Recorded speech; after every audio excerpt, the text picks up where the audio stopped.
நாம் இன்றைக்கி வீட்டில் ரவா இருந்தால் எப்படி ஈஸியாக ஒரு ரெசிப்பியை ரெடி பண்ணி டேஸ்ட் பண்ணலான்னு தாங்க பார்க்க போகிறோம். இந்த ரெசிபி ரெடி பண்ணுறதுக்கு ஒரு அடுப்பில் ஒரு அகலமான கடாயை வச்சுக்கோங்க. அதில் தேவையான அளவு தண்ணி சேர்த்துக்கோங்க. நான் ஃபஸ்ட்டு 1 கப் அளவில் தண்ணி சேர்த்துருக்கேன். அதுக்கப்புறம் ரவை வேக தேவையான அளவில் தண்ணி சேர்த்துக்கணும். நான் மொத்தமாக ஒரு 2 கப் அளவில் தண்ணி எடுத்திருக்கேன்.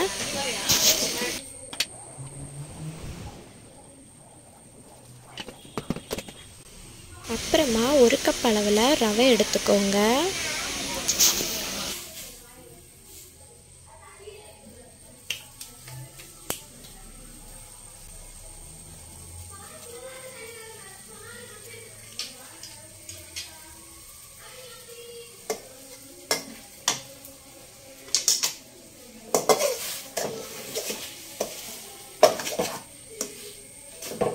ரவையை நல்லா இந்த மாதிரி வதக்கி விட்டுக்கோங்க. இந்த ரெசிபிக்கு ரவை நல்லா வேகணுங்க. நல்லா ரவையை வேக வச்சு தான் எடுக்கணும். தேவையான அளவு கொஞ்சம் கொஞ்சமாக இடையில தண்ணி ஆட் பண்ணி நல்லா வறுத்து எடுத்துக்கோங்க. நல்லா வேகணும் ரவை.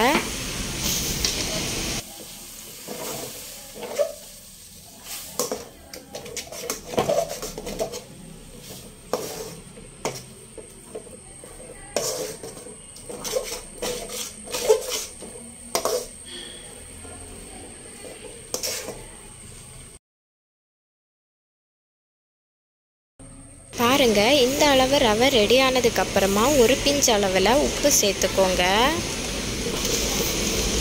உப்பு உங்களுக்கு சுவைக்கு ஏற்ற அளவில் சேர்த்துக்கோங்க.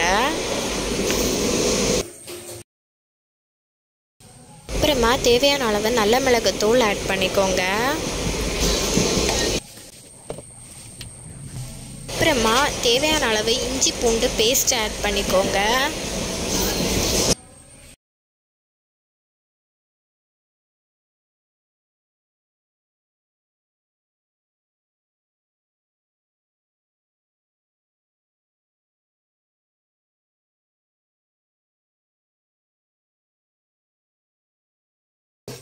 பாருங்க, ரவை இந்த அளவில் வெந்திருக்கணும். இந்த அளவில் வெந்ததுக்கு அப்புறமா நமக்கு தேவைக்கேற்ற மாதிரி இன்னொரு பாத்திரத்தில் இதை மொத்தமாக மாற்றிக்கலாம்.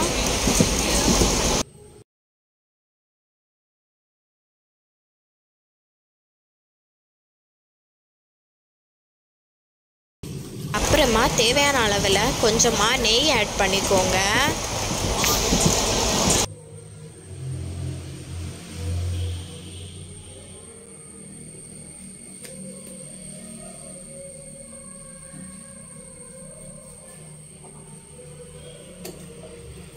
நெய் ஆட் பண்ணதுக்கப்புறமா கொஞ்ச நேரம் அழுத்தம் கொடுத்து நல்லா பிசைஞ்சு எடுத்துக்கோங்க.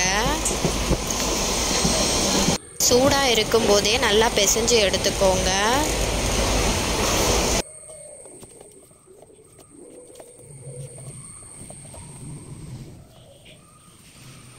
அப்புறமா ரவையை இந்த அளவில் உருண்டைகளாக பிடிச்சு அதுக்கேற்ற ஷேப் கொடுத்துக்கோங்க. உங்களுக்கு எந்த ஷேப் தேவையோ அந்த ஷேப்பை நீங்கள் யூஸ் பண்ணிக்கோங்க.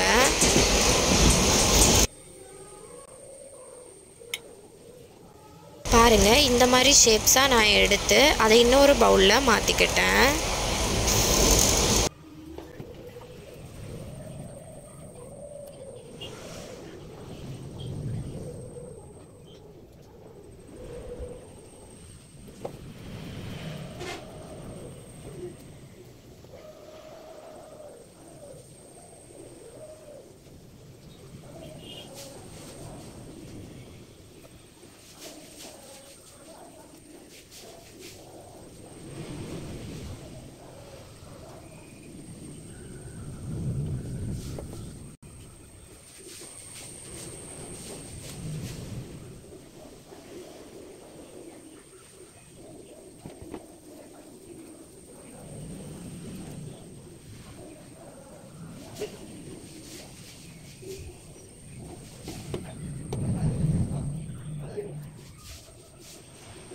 அப்புறமா இன்னொரு கடாயை அடுப்பில் வச்சுக்கோங்க. அதில் தேவையான அளவு எண்ணெய் சேர்த்துக்கோங்க.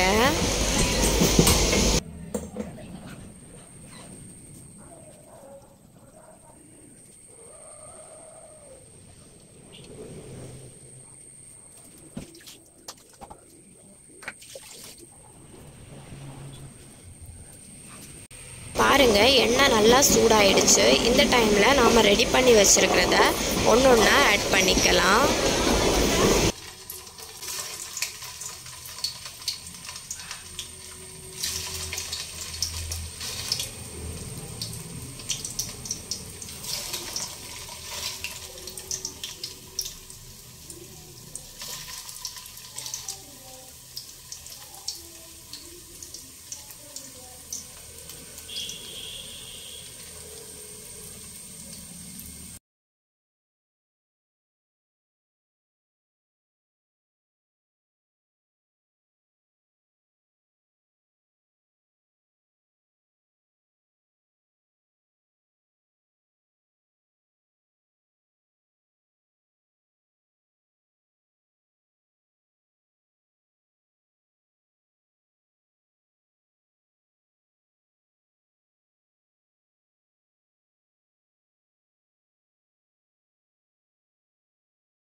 இந்த அளவுக்கு பொன்னிறம் ஆகிறது வரையிலும் வச்சு எடுத்துக்கோங்க.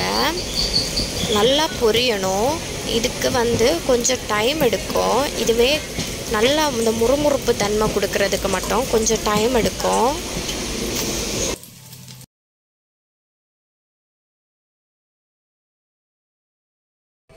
பாருங்கள், ஃபைனலாக இந்த மாதிரி தாங்க இருக்கும். இதில் மேலோட்டமாக உப்பு அப்புறமா மிளகாய் தூள் ஆட் பண்ணிக்கோங்க. அப்போதான் சாப்பிட்றதுக்கு கொஞ்சம் முறுமுறுப்பாகவும் காரசாரமாகவும் இருக்கும். சாப்பிட்றதுக்கு செம்ம டேஸ்டியாக இருக்குங்க. கண்டிப்பாக எல்லாரும் இந்த ரெசிப்பியை மிஸ் பண்ணிடாதீங்க. ஒரு காலாச்சும் ட்ரை பண்ணி பாருங்கள். ரொம்ப டேஸ்டியாக இருக்கும்.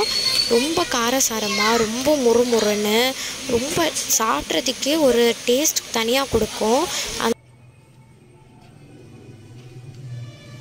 கண்டிப்பாக எல்லாரும் இந்த ரெசிப்பியை ட்ரை பண்ணி பாருங்கள். ட்ரை பண்ணி பார்த்துட்டு கண்டிப்பாக கமெண்டில் எப்படி இருந்துச்சுன்னு ஷேர் பண்ணுங்கள். குழந்தைங்களுக்கு இந்த மாதிரி ஒரு ரெசிபி ரொம்ப பிடிக்குங்க. கண்டிப்பாக எல்லா குழந்தைங்களுக்கும் ரொம்ப பிடிச்ச ரெசிபி. கண்டிப்பாக ட்ரை பண்ணி கொடுத்து பாருங்கள். ரொம்ப டேஸ்டியாக இருக்கும். ரொம்ப விரும்பி விரும்பி சாப்பிடுவாங்க. ரவையோட டேஸ்ட்டும் தனியாக தெரியுங்க. ரொம்ப டேஸ்டியாக இருக்கும். அதுக்கப்புறம் முறுமுறுன்னு இருக்கும். நம்ம மேலே சேர்த்துருக்கிற உப்பு, அதுக்கப்புறம் ரவை வேக வைக்கும் போதே சேர்த்த உப்பு, இது எல்லாமே செம்மையாக ஒரு டேஸ்ட் கொடுக்கும். நீங்கள் சாப்பிட்டு பாருங்கள், உங்களுக்கே தெரியும். கண்டிப்பாக வீட்டில் எல்லாரும் இந்த ரெசிப்பியை ஒரு காலாச்சும் ட்ரை பண்ணி பாருங்கள். மிஸ் பண்ணிடாதீங்க.